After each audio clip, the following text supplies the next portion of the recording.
आप देख रहे हैं लोकमत राजस्थान। मैं हूं निशु शर्मा आपके साथ। टैरिफ के बाद अब अमेरिकी राष्ट्रपति डोनाल्ड ट्रंप ने एक और बड़ा फैसला लिया है। बता दें कि यूएस प्रेसिडेंट ने H-1B वीजा पर $1 लाख की सालाना फीस लगाने का फैसला लिया है। बताया जा रहा है कि इसका भारत पर गहरा असर पड़ने की संभावना है। लेकिन अब अमेरिका की ओर से लिए जा रहे इस नीतिगत फैसलों के बीच पीएम मोदी ने बड़ी बात कही है। बिल्कुल गुजरात के भावनगर में एक कार्यक्रम के दौरान प्रधानमंत्री नरेंद्र मोदी ने दो टूक एक बात कही कि भारत का असली दुश्मन दूसरे देशों पर निर्भरता है। उन्होंने राष्ट्रीय ताकत और वैश्विक सम्मान के लिए आत्मनिर्भर बनने पर जोर दिया।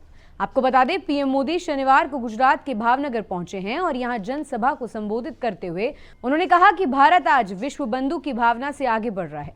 दुनिया में हमारा कोई बड़ा दुश्मन नहीं है। सच्चे अर्थ में अगर हमारा कोई दुश्मन है तो वो है दूसरे देशों पर हमारी निर्भरता।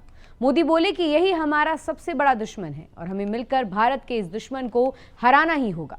साथ ही कहा कि जितनी ज्यादा विदेशी निर्भरता उतनी ज्यादा देश की विफलता। विश्व में शांति, स्थिरता और समृद्धि के लिए दुनिया की सबसे बड़ी आबादी वाले देश को आत्मनिर्भर बनना ही होगा। इस कार्यक्रम में पीएम मोदी ने आत्मनिर्भरता की जरूरत पर भी विस्तार से बात की। मोदी ने इसे राष्ट्रीय गौरव और देश के भविष्य से जोड़ा है। बता दें कि मोदी ने ये बात ऐसे समय में कही है जब अमेरिकी नीतियों का भारत पर असर पड़ रहा है। हाल ही में शुक्रवार को अमेरिकी राष्ट्रपति डोनाल्ड ट्रंप ने H-1B वीजा आवेदनों पर $1 लाख का शुल्क लगाने का फैसला लिया। ये 21 सितंबर से लागू हो गया है। भारत में H-1B वीजा धारकों की संख्या 71% है। ऐसे में भारत पर इसका सबसे ज्यादा असर पड़ने की उम्मीद है। आपको बता दें, पहले ही अमेरिका ने भारतीय सामानों पर 50% का भारी टैरिफ लगाया है। बता दें कि गुजरात में पीएम मोदी ने आत्मनिर्भरता की भावना को जगाया है।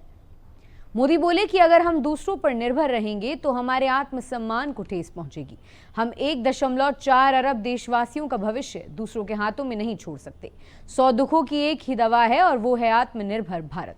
इस दौरान मोदी ने कांग्रेस पर भी निशाना साधा है। मोदी ने कांग्रेस पर देश के शिपिंग सेक्टर को गलत तरीके से संभालने का आरोप लगाया है और कहा है कि घरेलू जहाज निर्माण पर ध्यान देने की बजाय विदेशी शिप पर ध्यान देने से भारत का जहाज निर्माण उद्योग बर्बाद हो गया। मोदी बोले कि 21वीं सदी का भारत आज समुद्र को बड़े अवसर के रूप में देख रहा है।